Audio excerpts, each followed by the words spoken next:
Hello mga friends, muli magandang araw sa inyong lahat.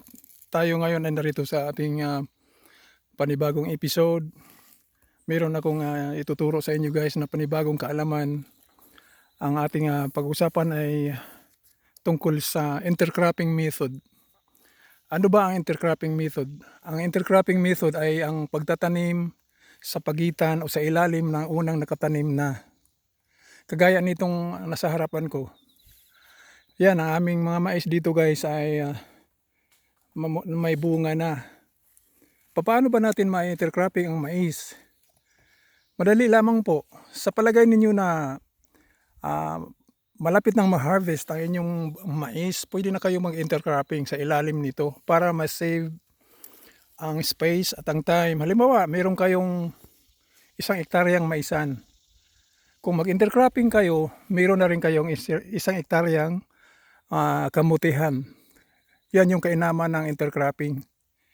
Sikapin nyo lamang po na yung unang naitanim ay malapit nang maha-harvest. At kung sa niyugan naman, ay pwede kayong mag-intercropping kung malayo naman ang pagitan. Kaya ito, mayroon na akong tinanim dito, ang mais na unang itinanim. Ayan, may mga puso na sila. Ayan. Malapit nang harvest ito. Bago pa man na gumapang itong mga tinanim kong sweet potato, ang mais ay maha-harvest na.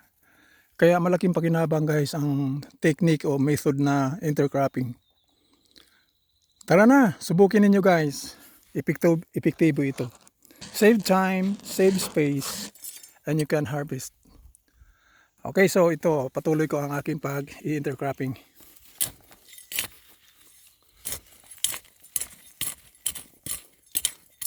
Dito ngayon sa countryside ay summertime, tag-init na guys. Kaya ang ating itinanim ay pang summer na mga tanim kagaya ng sweet potato at iba pa, mais. Kaya bago mo ito ma-harvest, itong potato ay susunod naman siya.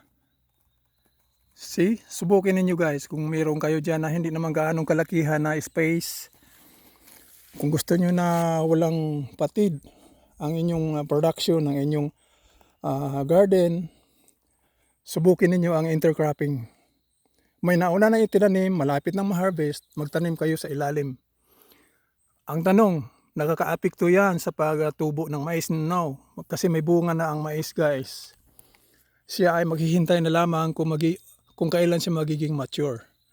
Ayan. Sana ay nakapagbigay ako ng panibagong kaalaman sa inyo guys.